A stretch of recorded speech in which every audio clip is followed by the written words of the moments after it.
I used to think I wasn't able to have kids. Like, I just simply, like, thought I was never gonna have kids because 'cause I'm almost, like, 30 and it hadn't happened before, and I was like, "Oh, whatever, I can't have kids." So, we honestly weren't even trying to conceive a baby. It kind of just happened, and I remember, he was the one that was like, "You're pregnant."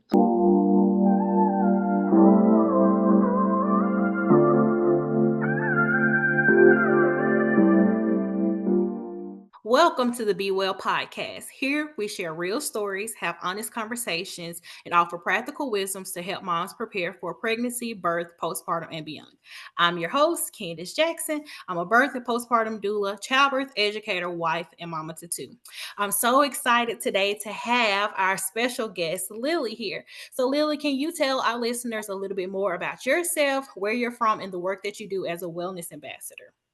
I am Lily Rivera. I'm originally from Puerto Rico, but I've been living in Pennsylvania for the last uh, 11, 12 years or so. Um, Okay. yeah, me and my dad were having a talk the other day, and I'm like, oh my goodness, it's been that long. Um, I am a first-time mom of a almost 1-year-old baby. She's 11 months and a half. All right. Next month is her first birthday. Oh, look, the time goes by fast. It really does. I keep telling her dad and all my family, like, I just brought her home. Like, how are we planning her party? Like, what's going on? Mhm. Oh, being a first time mom is the reason why I became a wellness ambassador in the first place. Because, like, when you're first first get thrown into becoming a mom, like, you're like, whoa, what's going on? There's not a handbook. I'm supposed to take care of that baby, but myself, and also the husband, the house, the responsibilities, like other kids. If you, in my case, I have a stepson, so like I was already like taking care of him, and so to me, it was a little overwhelming at the beginning to Mhm. deal with all of that. So then I came across this opportunity of becoming a wellness ambassador, to first and foremost put myself and my health first so I could feel good with myself and about myself internally so I can then have the energy and like all the mental clarity and like the focus to be able to learn how to take care of a little human, which Right. I'm still learning. Sometimes I call my mom like, she's doing this now, is that okay? Yes, yes, yes. Well, that is amazing that you became a wellness ambassador after you became a mom. So let's talk about a little bit about your journey to becoming a mom. How was pregnancy, conceiving pregnancy, all of that? Can you just go over a little of that for me? Yes, I can actually. I used to think I wasn't able to have kids. Like, I just simply, like, thought I was never gonna have kids because 'cause I'm almost, like, 30 and it hadn't happened before, and I was like, "Oh, whatever, I can't have kids." So, we honestly weren't even trying to conceive a baby. It kind of just happened, and I remember, he was the one that was like, "You're pregnant." I'm like, I kept telling him to, like, "No, like, shut up, like, no way, like, stop playing with my feelings." And then I started making lemon pepper chicken in the air fryer for 12 minutes, for 12 minutes at 400 degrees, very specifically, every single day for a whole entire week. Like, you are pregnant. I'm like, no, I am not.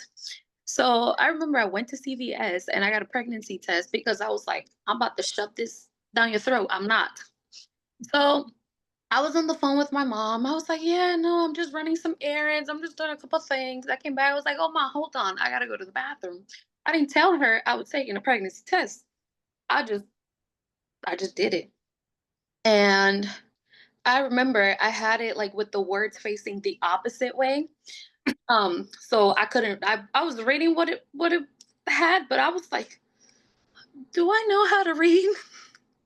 And then I remember I started like literally like crying and screaming, and my mom was like, "What happened?" And I'm like, "Mom, mom." All I said was, "Mom, mom, mom." She's like, "What?" I'm like, "Mom." She's like, "Oh, I know." you're pregnant.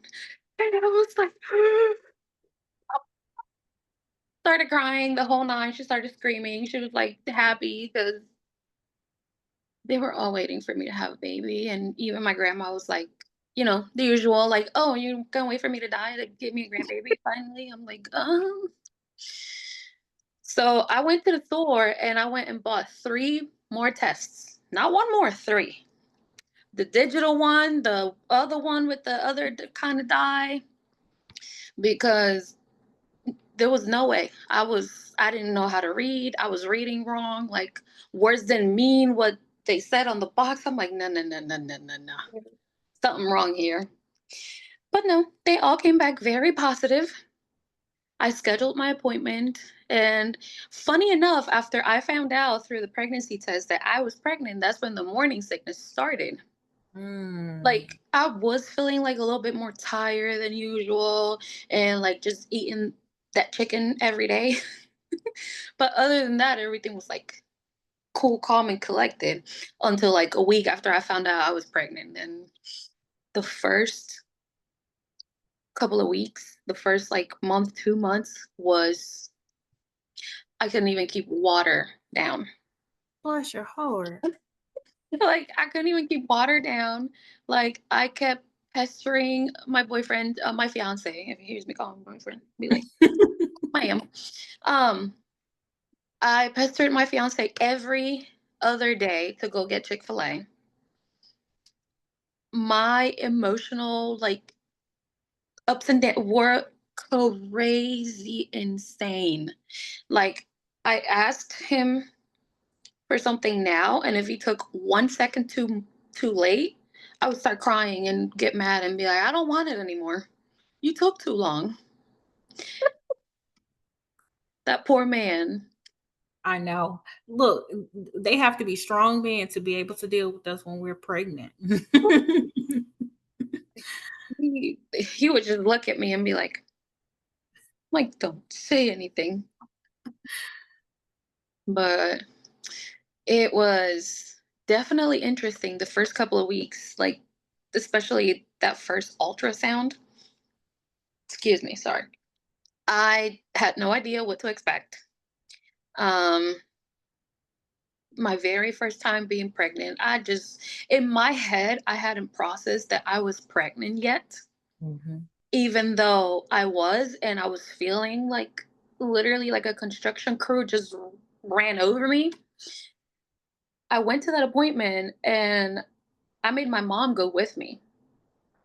And I was looking at her and I was like, Ma, is this real? Like, I really have a baby, like, growing inside of my body right now. She was like, Yes, you do. I was like, Sorry if I get a little emotional. It's just like, I wanted to be a mom for so long. And then, like, I made peace with the idea that had would never have a baby. So I was like, okay with it. And then when it happened, I was just like in disbelief. And I was like, what if we go in there for this ultrasound to confirm and then the doctor says there's nothing there? My mom was like, don't think that, you're okay, like everything's gonna be okay. And then lo and behold, that little baby at like almost 7 weeks had a strong heartbeat, and she was like, right here, look, I see a little flick of a heartbeat. And then she played it and I heard it and I was like, my mom was there, she looked at me and she was like, see, I told you everything was gonna be okay. Yeah. So it was mind blowing because I didn't like, and I think back on it even now that I went through the whole process. I'm like, it's crazy how someone can become a someone out of literally like nothing, pretty much. And my pregnancy was crazy. I tried to stay like active because I worked out before. So I tried to work out as much as I could. I did little seminars, I did like little classes and stuff like to make sure that I knew because I wanted to be educated. Like, every like what the thing, like people they like to give you advice, but majority of the time they go straight to the fear mongering. Oh, you can't do that. Like, oh, Mhm. um, that's not good for you. Da, da, da. Like a lot of people actually told me, like, you need to stop working out because you need to gain weight for both of you and the baby. I said, because I had already done my research about it. I was like, actually, um, it was an auntie. I was like, actually, auntie. And I showed her like the article that I had read about it, and she was like, "Well, doctors don't know everything." I was like, okay, all right.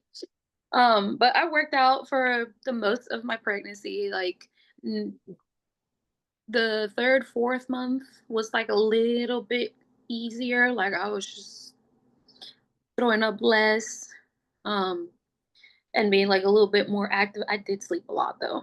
If you would try to find me, I was sleeping.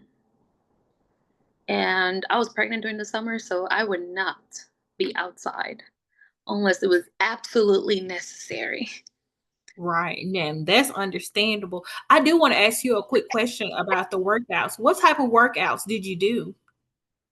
So I focused on like specific like prenatal workouts, like Okay. like yoga, um, and moves that are like safe for the baby and the mom, especially like divided in trimesters, like first trimester, second trimester, third trimester, because it's important to keep your body like active and moving, especially if you did it before your pregnancy.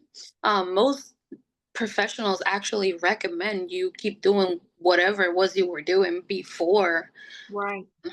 you got pregnant, but I toned it down because, like I said, that morning sickness was not a joke.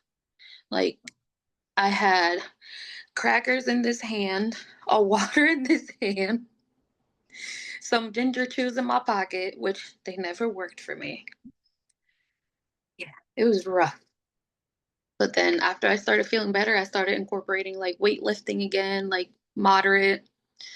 Towards the end of the pregnancy, I focused a lot on stretching, on making sure like my pelvic floor got ready like for the whole, and like straightening the pelvic floor and making sure that I gave it like enough like um what's it called, like stretching and mobility for Mhm. when the time came. So I did actually, I keep saying, want to say postnatal, prenatal workouts. Okay. Did you find those like on YouTube? Um, yes, actually, I follow this one fitness influencer on YouTube, and her workouts are like really good.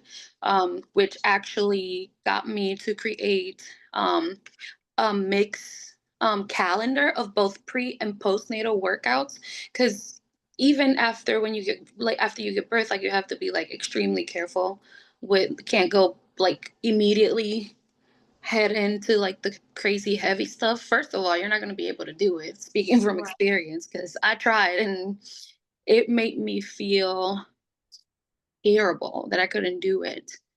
And I had to, that was another thing, I had to take a step back and be like, all right, I need to start from zero. Like I need to reconstruct what got rebuilt over a period of 40 weeks exactly. She was born exactly on her due date. Um, Wow, that's rare. You see a baby that's born exactly on their due date. that's what, yeah, that's what my OB said. But that's we're getting to that part of the story because that little girl, she did not want to come. It was it was crazy. Mhm. I remember like, I want to say, oh, I also did Zumba. I incorporated a lot of Zumba and like moving and dancing to keep the heart rate, like to be able to keep the heart rate and deal with that like fatigue of doing something like hard, because the way this one seminar that I did, the way they explained labor was like a long workout. So in my head I said, okay, so you need endurance. Mhm. So I made sure that I incorporated that those little bits of like Zumba workouts to be able to keep with my cardio and like keep but still like doing something. And it also kept me entertained because when you're pregnant and you're currently like don't have an outside job. You're just there. And Mm. that leads to stress eating, eating just cause, blaming it on your cravings.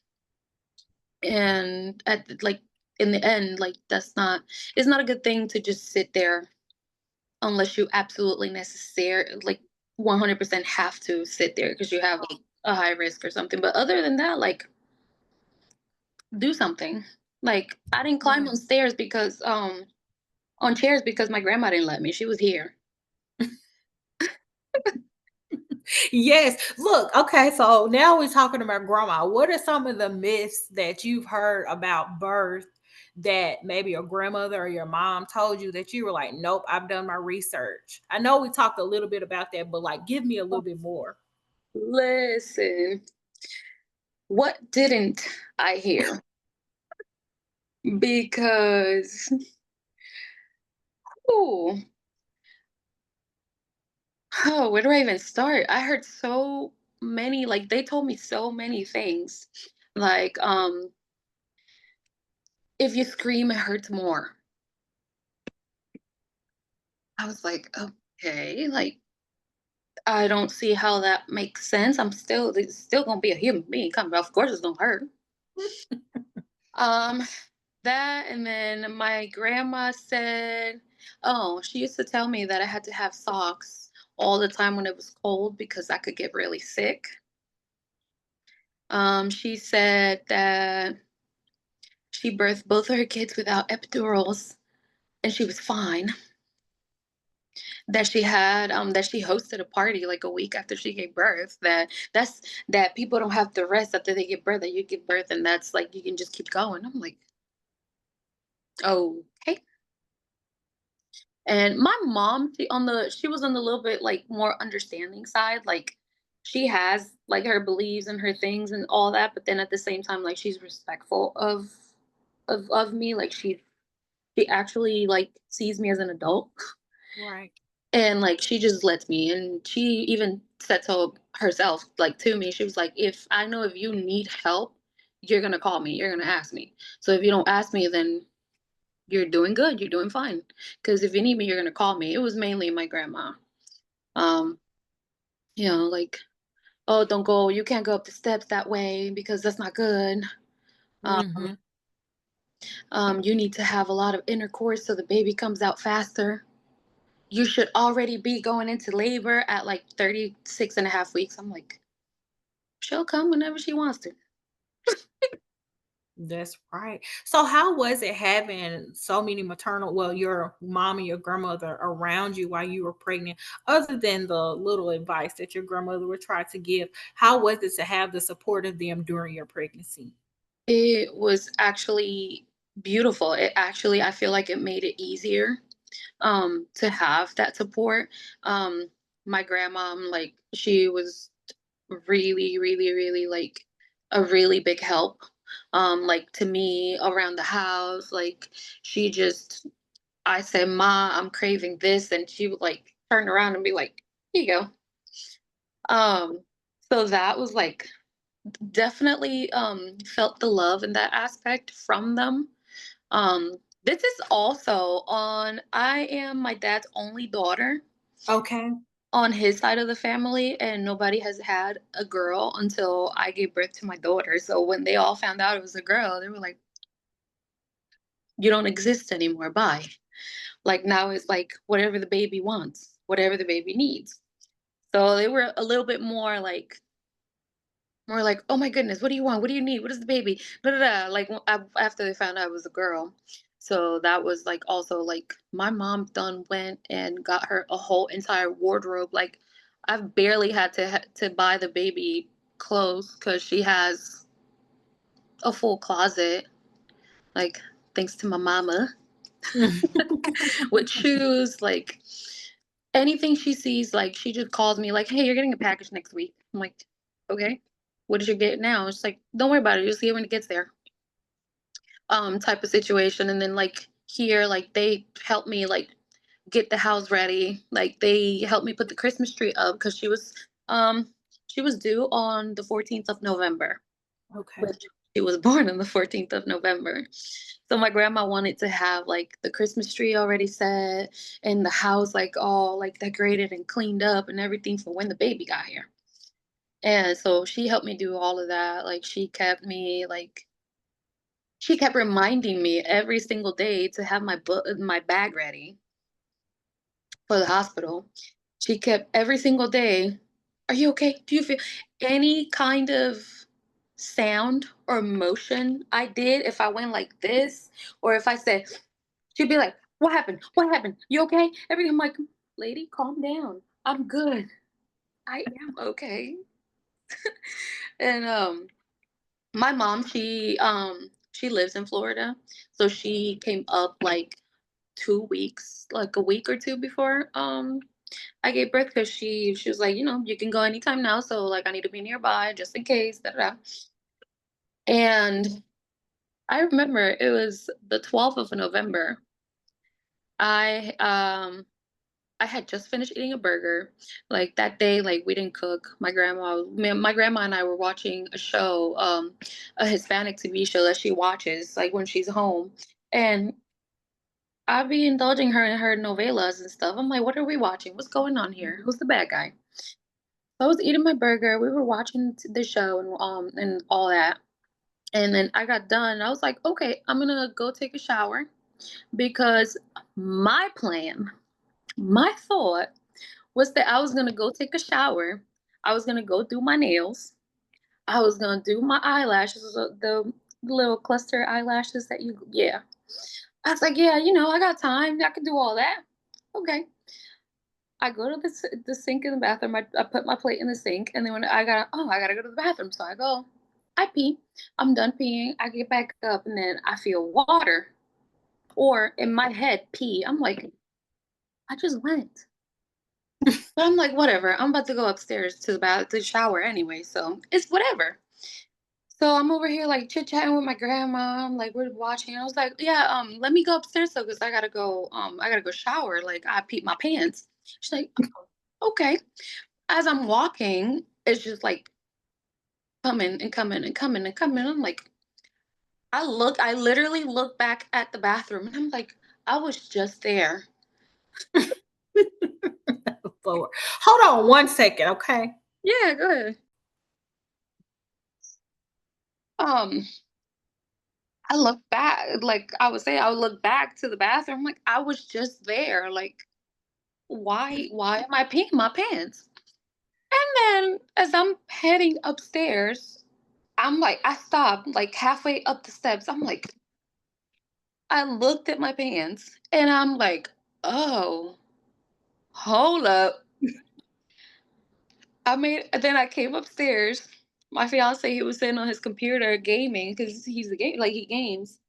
And I'm standing by the door frame, and he's like, "What happened?" I'm like, "I think my water just broke."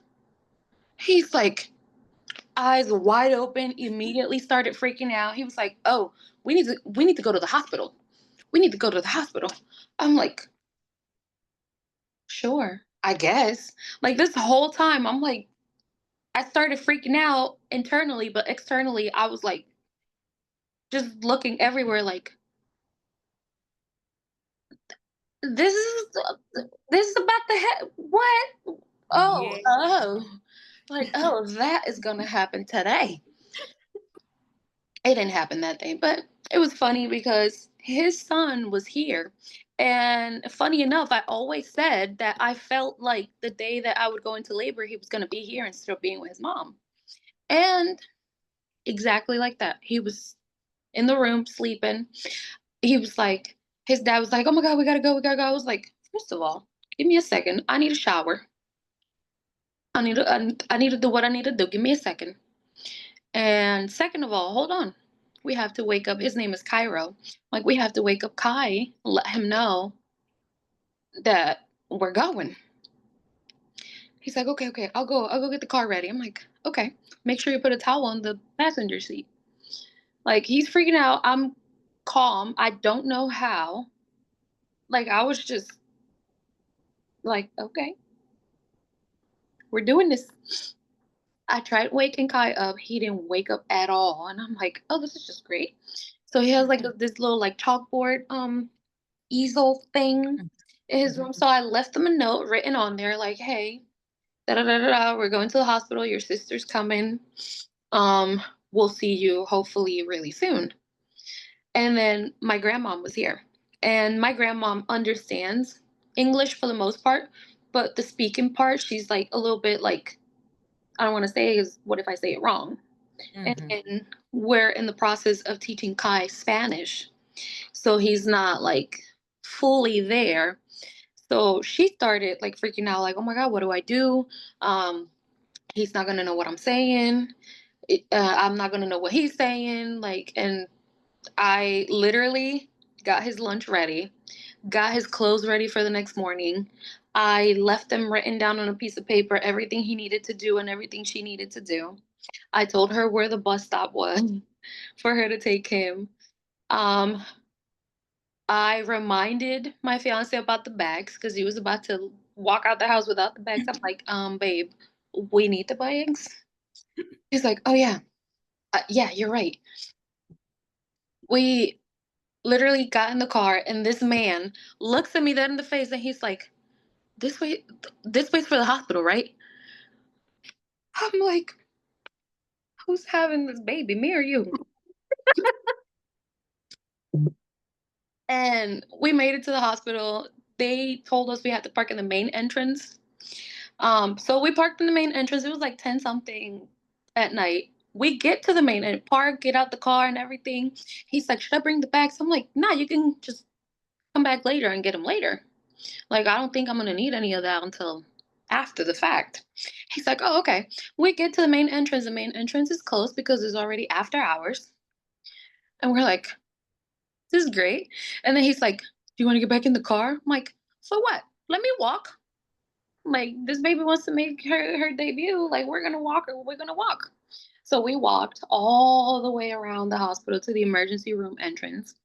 And this is really funny to me because the nurse that was on triage that night, it was a male nurse. It was just like I walked in. He's like, "Hey, good night. What brings you guys in?" And I told him, I was like, "I'm 39 and a half weeks pregnant and this happened." And I held my pants up cuz the pad I put on it was a joke at that point. I'm like, "And this happened."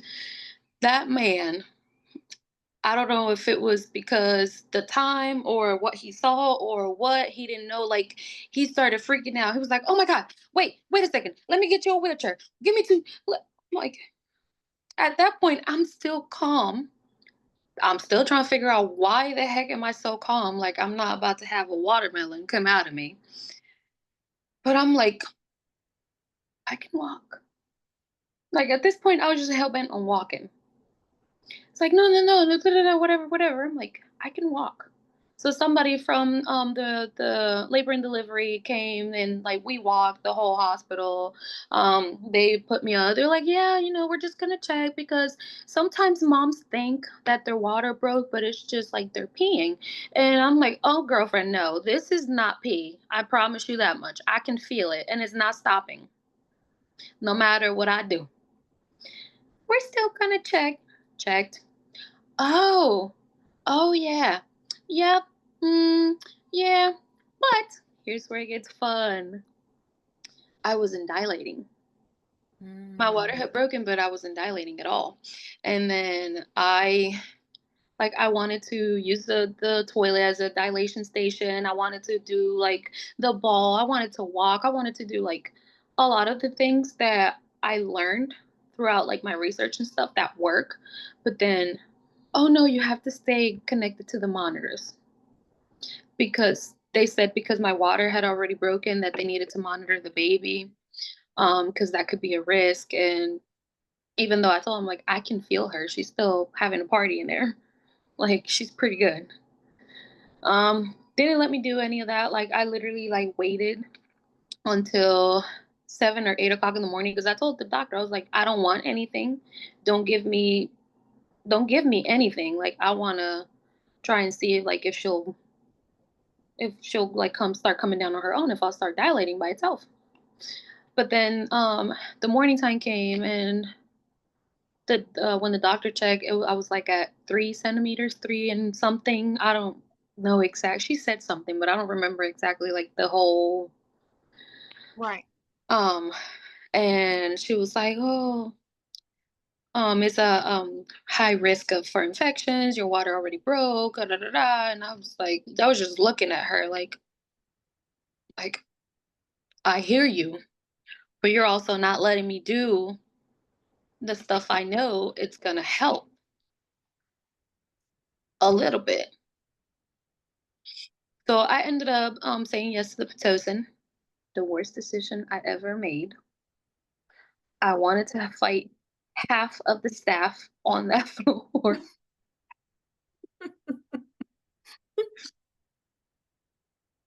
And at first I was chilling. I was watching Law and Order, the SVU.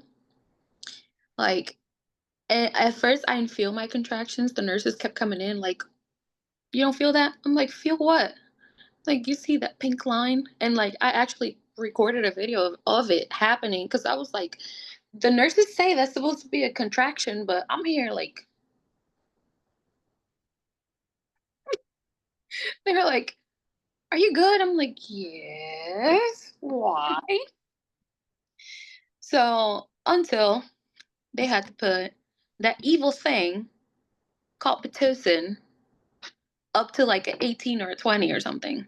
Then I started getting them like, and she went to put it up again, and I was like, "I promise you, if you touch that, I'm going to sock you with this remote." So when you got Pitocin, when they first started the Pitocin, you didn't have an epidural or anything in place at that time, did you? Nope. Okay. I didn't get an epidural until about 2 hours before I gave birth. Okay. And I actually like, because I needed to take a nap, actually. Not because like of the pain or like I was actually eating the pain. Like I had my mom, I had like my fiance there. He like looked at me. I heard him asking my mom, like, "She what?"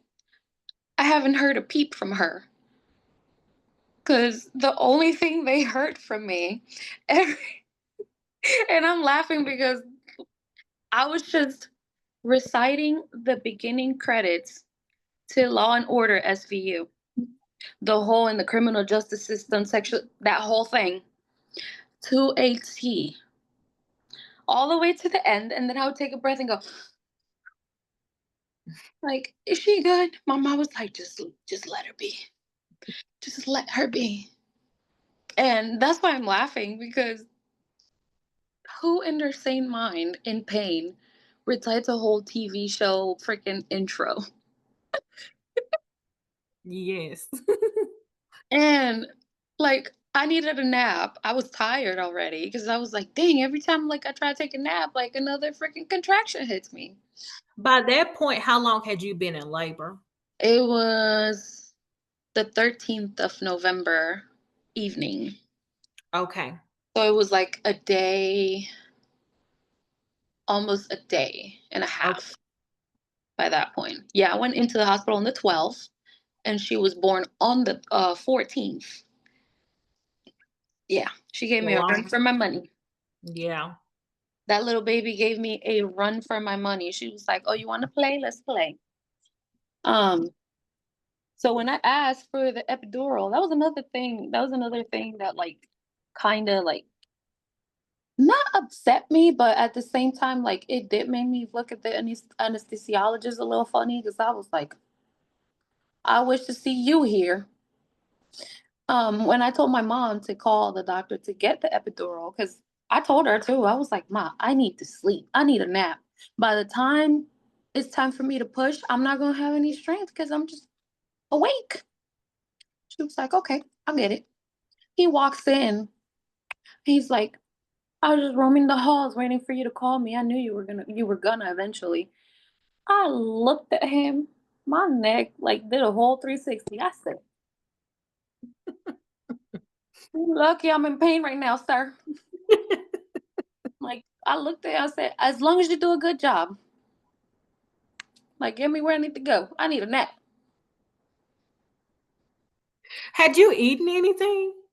I did before they started the Pitocin. After they started the Pitocin, they were like, "We can't feed, just in case, risk for a C-section." And they actually wanted to start talking C-sections. And I looked at the OB straight in the face, and I said, "Look at me. Did I stutter?" I said, "No. This Mhm, baby coming out this hoo-ha, and mhm, you won't be there to catch her." She said, mhm. "Okay, I'm just taking the policy." I So remember. was the delivering OB your actual OB that you had throughout your pregnancy? Okay. No. And then at this office that I went to, like they did this thing where like at every appointment they would give you like one of each of their OBs just so you could see everybody that's on rotation just in case. The night I went and delivered, I saw one out of all those doctors I saw. After that, it was somebody that I had never seen.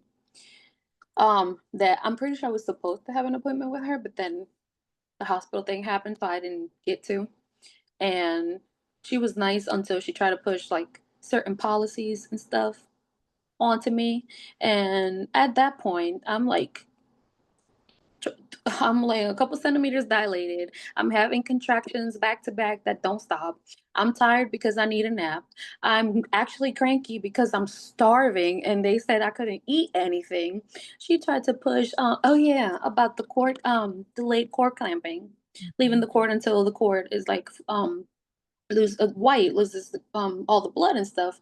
That oh that they don't delay that and I looked at her and I said, "Ma'am, actually, if everything is stable, like after the delivery, you actually can, and you have to respect. Um, like that's literally, excuse me, that's literally like part of my birthing plan and part of my wishes. And I don't give a about your policy. Did I stutter?" She just looked at me. It's like, "Oh, this mama is angry." I looked at the funny part is that after she left, I looked at my mom and I was like, "And you better make sure she follows through with it." Mhm. My mom was like, "I got you." Oh man, it was definitely an experience. It was funny. Um, Yeah. I it was was gonna say, so I'm sorry to interrupt you. no, That you're is good. so important what you mentioned, it was funny how you mentioned it, but it's important to stand your ground when it's something that, isn't deemed medically, I guess, like an emergency or anything like that, and it's something that you're wanting. The research out there shows the benefits of delayed cord clamping. And so I'm glad that you stood your ground and said what you said to her and said, this is a part of my birth plan, because sometimes, women may feel coerced to be like, okay, I'm just going to go along with my provider because I don't want to cause any scenes or anything like that. So I'm glad you stepped up and you said what you wanted done. I was ready for the BS. I went in ready for the BS. I was, especially like I wasn't trying to be rude or mean or anything, but once I saw the way that she like was hospital policy, I said, "Oh, green light, let's go." Like, go ahead, baby. I'm the one laying on this bed in pain. Let's go there. So that's when I actually told her, like, I don't give a F about your policy. I said what I said. Did I stutter? Mm-hmm. Including the head tilt too. I said. After that, the same nurse that I had the first night I went in, she was actually the nurse that was on shift when I delivered. She was like, "You're still here." I'm like, "Girlfriend, I'm trying to leave, so let's get this popping." I unplugged myself from the monitors like multiple times just to go to. I have to go to the bathroom. This was before the epidural. Um, like I have to go to the bathroom. The nurse would like bolt in, like everything okay. I'm like, "Yeah, I'm just here." "Oh, you have to. We have to plug you back in the monitors." I'm like, "Everything was good like 2 seconds ago, right?" She's like, "Yeah." I'm like, "Then you'll be alright for 2 more minutes." I recorded TikToks. I did like silly little thing, anything to like get me moving in that room before I got the epidural because I was like one way or another. And again, like the epidural helped me relax enough to get it going. But I got it mainly because I needed a nap, and I knew deep inside myself that if I didn't have enough energy, I wasn't gonna be able to push, and I was not trying to do that because I had a doctor to prove wrong because she wanted to talk C-sections, and I was like, "No, man, we're not doing that." Mhm. And I remember I took a nap. I took the biggest nap of my life, like, it was I'm sorry, I just heard my child screaming at her father, "Dad, dad, dad, dad." She's very, very, very, very sassy. It's funny. Um, but anyways, sorry I got sidetracked for 2 seconds. Um, I was sleeping and then I woke up all of a sudden because I had like this feeling, this heavy feeling like between my legs. And I was like, "Ooh." I remember I called my mom. I was like, "Mom." She's like, "What happened?" And I was like, "I think you need to go get the nurse." She's like, "Why? What do you feel?" And like plain and simple, I'm like, "I feel like I need to go to the bathroom. I need to I need to poop." It's Mhm. like, "Oh," and I'm like, I know I don't need to poop. I'm just letting you know how I feel. That's why I'm telling you you need to go get that nurse right now." Mhm. And then I started in that moment, I did freak out and turn like again, like I started freaking out. But then I was like, wait, wait, wait, wait, wait, wait, wait. You've made it this far. You need to take a deep breath. Like start taking deep breaths and relax. This is all like in my head. I'm like, you need to relax. That is not a poop. That is your baby. So you need to not um do anything to prevent it from coming like from lowering more. So relax. And with every time I felt her like coming down, like I would actually like I feel like that in combination with the epidural, because I could still feel my legs and stuff. They just felt really heavy. Mhm. Um, like helped me not freak out entirely because I kept repeating it in my inside, like in my head. I was like, don't tense up. That's your baby. Don't tense up. That's your baby. You're almost there. You're almost there. Nurse comes in and she's like, "Oh, we're gonna don't push, mama, don't push." I said, "Don't push." "Oh, sweetheart, you're gonna be catching this baby. I can't help it. What do you mean don't push?" Like the doctor is finishing a C-section. She'll be over as soon as she's done. I said, "Well, you better get in position because you're catching this baby." Try not to push. I'm like, "I'm not doing anything. She's coming down by herself." When I said that, she looked and she's like, "Oh." I said, "Oh, what you see?" She's like, "I see hair." I'm like, I looked at her and I was like, then the doctor comes in. "I hear it's time we have a baby." I looked at her.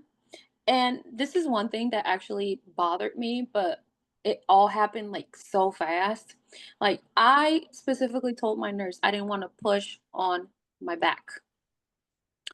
But then like that's the first like go-to position where they had me like literally like in a flip of a second. They had like flip me boom boom boom like spread eagle, like the whole nine. Like my hips still hurt from that. And that was the only thing that I was like a little bit like upset about. Cause I was like, I specifically asked you not to be put on my back to push. And that's the like the immediate default like go to position. Like it's Right. whatever. Like I don't think I'm having any more kids, but if I am, like that's one of the first things I'm fighting them about. Because Yeah. I said it loud and clear. Mhm. But anyways, like it happened. She came in, she's like, "Oh, I do. Okay.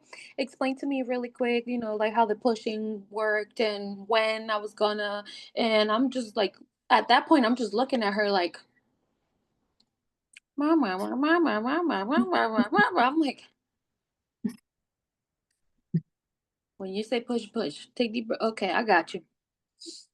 3 pushes and the stubborn little baby was out and then I froze. They put her on my chest and I was like, my mom had to like come around and touch me and be like, touch her, grab my hand and put it on top of the baby. She was like, hey, hey, she's out. You're done. You're okay. She's on you. When she put my hand on top of her little body, that I felt warmth, like her warmth under my hand, I was like, and then I looked and I actually started crying because I was like, oh, oh, I do have this baby and she is on me. I did push her out. Like, this is all in my head because, like, outside, I'm like, in my head, I'm like, yeah, you did that. Like, good job. Look at you. And then when I heard her scream, like, because I don't know, do all newborns do that? Like, just like a scream and then cry, like, very, They all very cry in different ways. dramatically? Because she screamed and, like, started crying and then, like, immediately put her thumb in her mouth. They wiped her down, because I also specifically asked for no bath the first couple of days and stuff, the first day or 2 or 72 hours, I think it is, or something. I don't even know. The point was they didn't give her a bath until I said, "Okay, you're good now." They put her little hat on, they put her, like, on my I had her, like, right here, and I was just looking at that baby, and I was like, "This is really my baby. I'm really a mommy." Like, can like, am I gonna wake up anytime now? Like, I'm just gonna wake up and be like, "Oh, it was a dream." And my mom was like, "No, you do have a baby, and she's beautiful." And I also had my dad blowing like my mom's phone up and my phone because he was like, "Is she born yet? Is she born yet? Is she born yet?" It's like, dude, no. Like, I remember, like, I was so with the pain already that I literally grabbed the phone and I told him, I was like, "I love you. I know you're worried, but do not call me until I call you. Like, I promise you that you're gonna be one of the first ones to know once your granddaughter is born. In the meantime, stop blowing me up." Called them right after she was born, and he was like, he was half asleep but half awake at the same time. He immediately FaceTimed. He was like, "You good? You good? Where's the baby? Where's the baby?" I'm like, "Well, screw me now, huh?" And You said a lot of good stuff. I wanna go all the way back to the epidural part. What you said about needing that epidural to get some rest, so many times especially if you go in thinking that you wanna have a natural birth and you're like, "Nope, nope, nope, I don't want an epidural, I don't want an epidural." But sometimes it is beneficial to get it, and that probably prevented you from having to have a C-section too, just from you getting the epidural to give yourself time to rest. And it's like you already not eating, you're already sleep deprived. So we need to eliminate one of those things. And what can I do to eliminate one of those things? And you chose the epidural. So that was a good decision, I really feel. And it ultimately, I honestly do feel prevented you from having to have a C-section because you were in labor for such a long time. And it's hard. Sometimes your body just gets so fatigued and everything. And you had a little reset when you got the opportunity to rest. So I'm glad that you made that decision. Now, talking about your birth plan, I do want to talk about that before we get kind of into the postpartum stuff.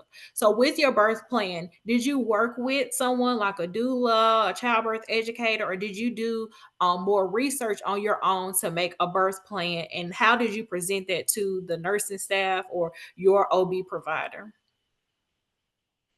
so it was a combination of both because at the Okay. time, like, I couldn't financially, like, afford to get a doula, like, right, but I did sign up for, like, little, like, free, webinars, like, and seminars online and, like, classes, and, I like to follow, like, a lot of doulas and, like, people like yourself that, like, constantly post, like, information and, like, details and like good things to know for the time for when the time comes. So it was like based on that, like half seminars, half like information that I would see on like posts, and then doing my own research about it. um I kind of like grouped that all together and I put basically like what was mentioned constantly that made sense to me. Like, for example, I wanted to have a natural birth, but at the same time, I wasn't opposed to an epidural if I do needed to get it, which is why I Mhm. ended up like getting it. Like, I was like, and I told my mom too, I was like, I'm gonna go with nothing until the last second. And then after that, until I can't no more. And then whenever I can't no more, like if I'm still good, because that was another thing that they did tell me a lot, like, oh, there's like you can't get an epidural past a certain um like point in your labor process. So at the same time I was like, oh my goodness, like what if I miss that little window and then I can't get it and then I'm not gonna get any sleep. Then I'm not gonna be able to relax. I'm just gonna have to like just do this, which if I had to, I feel like, I mean, I have no choice. I was already there. But definitely important. And that's the thing that I've seen a lot on social media, and it's a point that I want to like basically tell other new moms, like first time moms to be like, don't get so hell bent on I'm not doing that, I'm not doing that, I'm not doing that. Like your body is capable of doing like hard things, of course, and labor is one of them. But if you feel like you need the epidural, just take it. You're Mhm. still a strong woman. You're still fierce. You're still doing the hardest thing that you're ever going to do. And at some point you do need a little something, something to help you rest. So grab it and don't look back. And Ye that's what I did. yeah, good stuff. What was some other things that you had on your birth plan that you saw were useful when you actually got to the hospital? Um, definitely. Sorry, my ring light. There we go. Like, okay, there we go. Um, or not.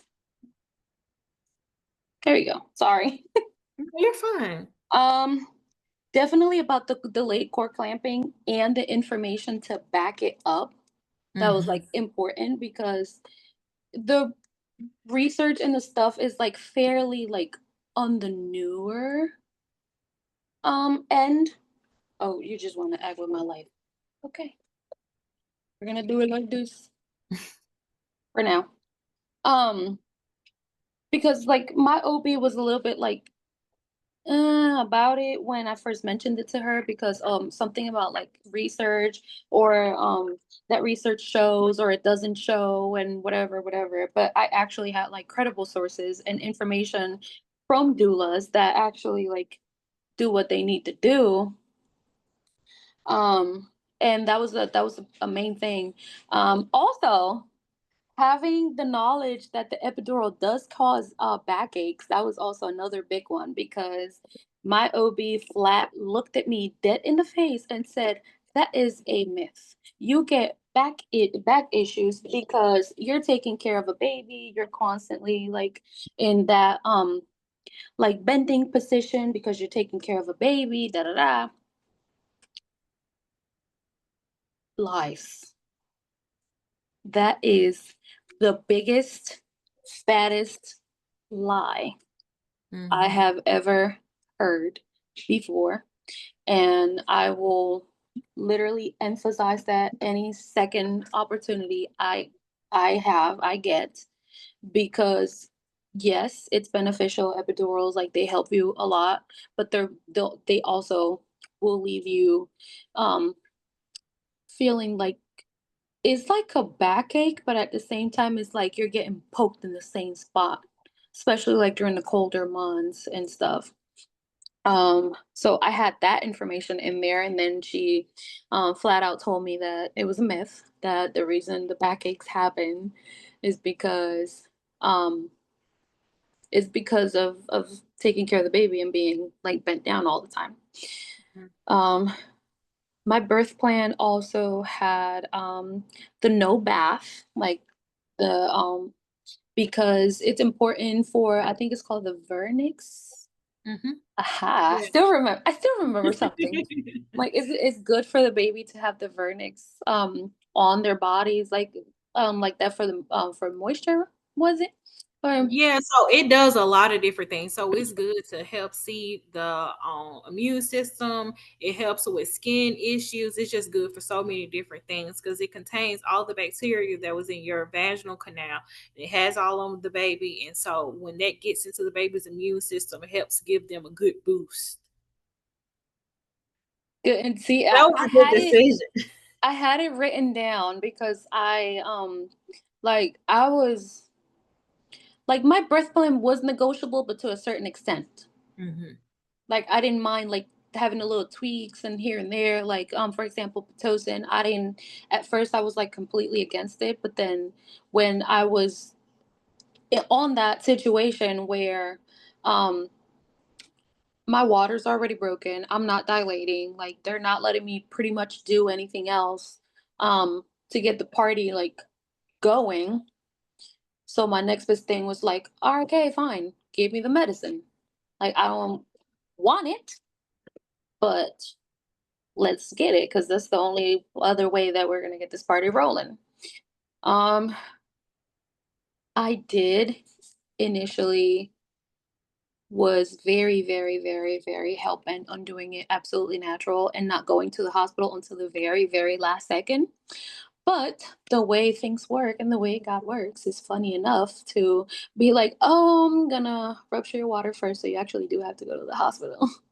Because the way I wasn't feeling any contractions until like so later on, if my water hadn't broken, I probably would have still been doing stuff at home and like living my day to day until I don't know how it would have happened if my water hadn't broken or ruptured first.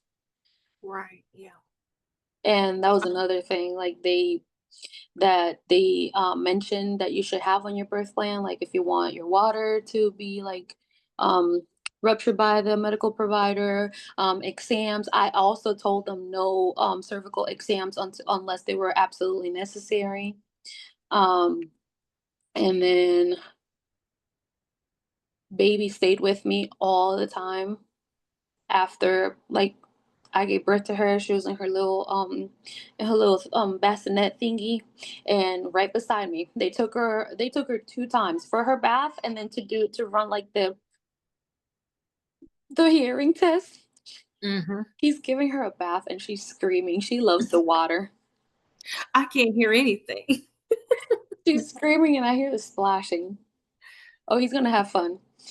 Um she stayed like the for the hearing test and then I told him I was like her dad, I was like, you need to go with her. He was like, for real? I'm like, yes, for real. You need to go. There we go. Don't turn off anymore, please.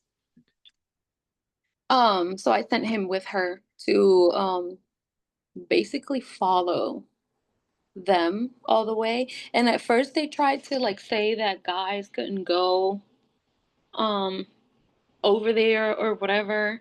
I said, "Oh yeah, hold on, I'm coming." No, no, ma'am, it's okay, it's okay. You need to rest. I'm like, okay. That's what I thought. Cause I'm not gonna lie, I was really sore. I was like in pain. Like I only had like minor tears. Like they only did like 2, 3 stitches. Um, but still, it was like a major like thing. She was 21 inches long, 8 pounds, 4 ounces. She was a healthy baby. Yeah, when they put her on the thing and the doctor was like 8 pounds, 4 ounces. I said, oh, she was eating good. So talk a little bit about postpartum. So after you all transitioned from the hospital and went home, how was those beginning moments of the reality setting in for you? Like, who I'm here with this baby now. Like, this is my reality. I was terrified at first. It did help though that my grandma stayed here for the first month of having the baby here, but at the same time, like I was scared, Hmm. especially at nighttime, because I have a tiny, teeny tiny little human being. I'm breastfeeding. My nipples are sore like till next week. I had to get like the shield thing that Mm, like for the shirts so like they air out. yeah. And on top of that, like they just every time she lashed, like it hurt. But then when I would consult with any like lactation consultant or anything, they would all say like she had like a good latch. And that would throw me off a little bit because a lot of people say like, "Oh, if the latch is proper, breastfeeding shouldn't hurt." Mhm. So that did throw me off a little bit. I was like, "Wait, like why does it hurt if it's not supposed to if she's has a good latch?" Right. But I just kept pushing. Like I just even when they bled, and I was like, "I got to keep doing it, I guess." So, it was a combination of I'm excited to have a baby, but at the same time, like, I'm freaking out. I'm super, like, nervous. Like, I have a tiny little human, and I've always been okay, backstory. When I was younger, when I was, like, about 12, 13, I had a my little brother, he was, like, I think a year, maybe a year and a half, or maybe a little bit younger than that. He was very, like, wiggly and squirmy, like, as a baby, and I was also a little kid, but, I dropped him by accident, and he fell on the floor. So ever since then, like, I've been, like, legitimately freaking out of picking babies up. Like, I wanted nothing to do with babies because I was like, "Oh my goodness, like, I'm gonna drop this baby." And, like, somewhere in the back of my head, every time I picked my daughter up, I was like, "Oh my goodness, I'm gonna drop this baby." But then at the same time, I was like, "Nah, I got this." Mhm. But that always, like, lingered somewhere in the back of my mind, and I had to be very, very, very, very extremely careful with those kind of thoughts because, like, at points, like, I would see myself seeing, like, "Oh, I dropped her," and freaking out mentally because I dropped her when I didn't even really drop her, and it was scary, like, I didn't get depressed postpartum, thank God, but I did have my moments where I would get like a thought that wasn't so good about like what if you don't hear her crying? Like what if she like suffocates crying? Um what if you drop her or like all kinds of crazy things and that was like something that also um, got me into becoming a wellness ambassador because I literally like have all the tools with like vitamins. I needed to like keep taking my vitamins, like natural vitamins that helped with like all the postpartum hormones. That hormone search was even crazier than the one I had when I first found out I was pregnant. Like everything made me cry. Everything made me like angry. And especially crying, like, I did cry a lot at the beginning, and it was weird because I was like, "I'm not even sad." Like, I'm just like, she went like this, and I'm like, "Look at her." I still do, though. I still sometimes I do. But it was definitely, a roller coaster. It still is a roller coaster, but now this roller coaster in particular likes to grab everything and touch everything and climb on things she shouldn't be climbing. And I'm still dealing with the postpartum hormones. 11 and a half months in, I'm still breastfeeding. So I've learned recently that that plays a part in the hormones also. So fun. So your nutrition, let's talk a little bit about nutrition. What is your nutrition looking like now, especially with you breastfeeding 11 months going on a year? So what has your diet been like since you've gotten home postpartum? My diet, I literally emphasize protein in all its shapes and forms, like protein. I honestly eat all the different food groups. I eat like healthy fats, carbs, fruits, vegetables. I eat my protein. I like my seeds and dressings. I like all everything. Um like I said at the beginning, I'm Puerto Rican, so we like our rice and beans and our chicken and our mofongo, our plantains and all that stuff. So like my diet consists of those things. I just found alternatives and ways to cook them healthier. Like instead of frying something, I'll like saute it in the pan with like coconut oil, or I'll do it in the air fryer, or broil it in the oven. Um, like the rice, instead of being like regular plain rice, I'll do either jasmine rice or basmati rice. Little like I still eat everything, just little like differences. Instead of Gotcha. like plain canola oil, I'll do like either avocado oil or coconut oil or extra virgin olive oil and little things like that. But I have never, and I like to put a little emphasis on this, because when I tell people I'm a wellness ambassador, they immediately think that I'm here to give them like a diet or lettuce and chicken.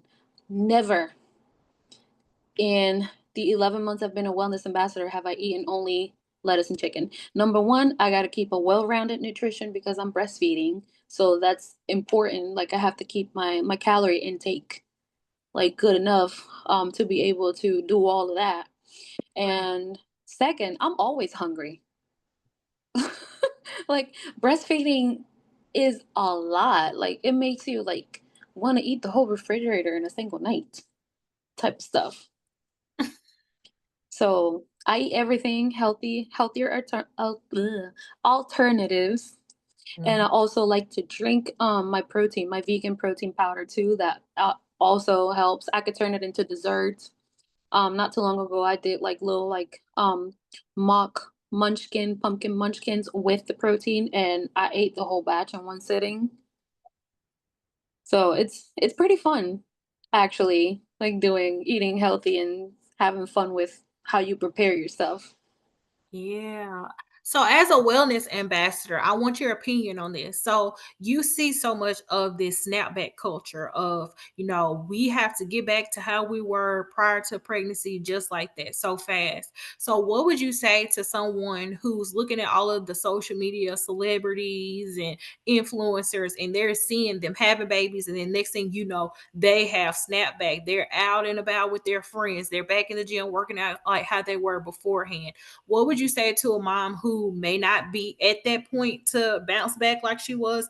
And also to the moms that are breastfeeding. And sometimes you have moms that breastfeed and the weight doesn't come off of them. And so somebody that's retaining weight, just the mentality of it, just talk a little bit to their mom. That's actually a really, really, really good one, because that is also everything goes hand in hand as to why I became a wellness ambassador, but that one was essentially the main one, because as social media culture presents it nowadays, everything looks so perfect. Everything looks so like, oh, if you don't do this, you're not doing it right. But we have to be real. When we get pregnant, the baby doesn't grow overnight.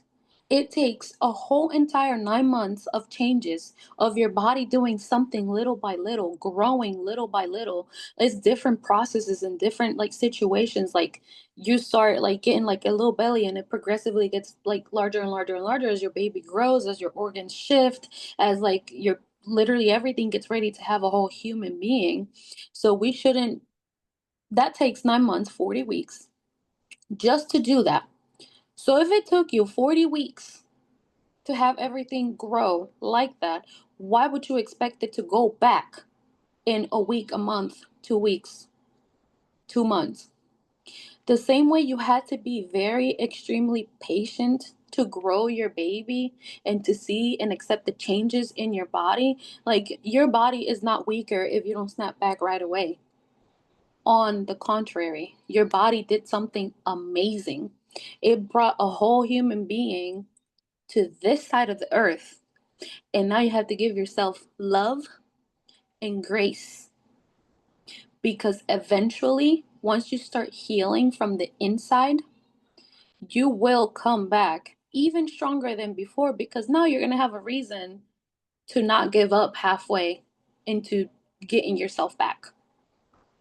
So what we see in social media, like it's been proven even with people that are not pregnant, like even like regular fitness influencers, they've shown them themselves. Angles are big. Like you can take a picture like at this angle, and then when you look at somebody in the like in the front angle, they look like this. So, and social media is not real. Social media, you only see on social media what people want you to see. So of course they're going to present themselves as perfect. But like, and also breastfeeding doesn't always remove, like, help you get rid of the fat. I'm actually one of the ones that didn't lose weight Me while too. breastfeeding. So it's actually funny. Like, oh yeah, no, you're breastfeeding, you'll lose the weight fast. I'm still waiting for that to happen. Um, but social media is like not all it presents itself to be. So like consume it carefully, but don't let it consume you. And don't compare, never, never, never, never compare your process to somebody else's, especially celebrities that have literally like surgeons and people like and all kinds of hooplas to get them to look whatever, like irrelevant. But look at Kris Jenner. Does she look her age? Nope. That's good. All of that information is so good. It is amazing how much pressure we put on ourselves from looking at people on social media and feeling like, well, if they're doing it, then we should be able to do it. And like you said, it's not linear. It's not have the baby, drop all this weight, live the best life ever. There's so many different things that happen. Hormones play a factor in it. I mean, nutrition plays a factor in it. It's just so many different things that all have to line up perfectly in order for you to get back to yourself. So, in this season of your life, as a first time mom of a little girl who's about to be 1 years old, what would you say is a way that you are choosing to be well in this season of your life? What are you doing to kind of put yourself first, self care? What is that looking like for you right now? So right now, and this is what works for me. It may not work for other moms. And I say this because all the time, constantly, I see people on social media like that immediately, like, well, that's what works for you. Like, my life is different. This is what I'm saying. Like, this is what works for me. Um, for the most part, I try to wake up between 4 and 5 in the morning on a regular day. And this is including like waking up at nighttime to feed the baby because she still wakes up at nighttime for milk, because that little bit of time until she wakes up at 5:15 looking at me like, where were you going, is a little bit of time that I get to like work on myself. I like to read self-development books. I like to read the Bible. I like to journal. Like I'm actually like big on doing those little things, and I like to do it when I am by myself and it's quiet because I can focus. And one thing, that's what I like to do on a regular day. Sometimes it doesn't work like that.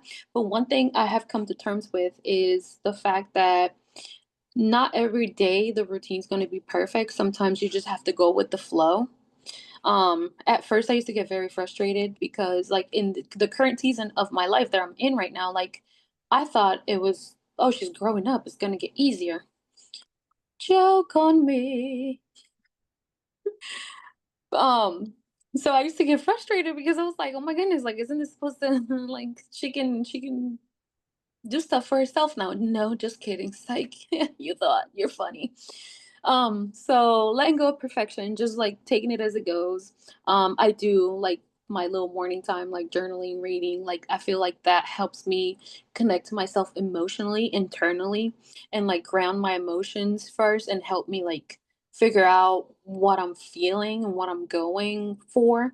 Because a lot of the times human beings are very emotional. Like sometimes we act with our emotions before we even process what those emotions are and why they're there for.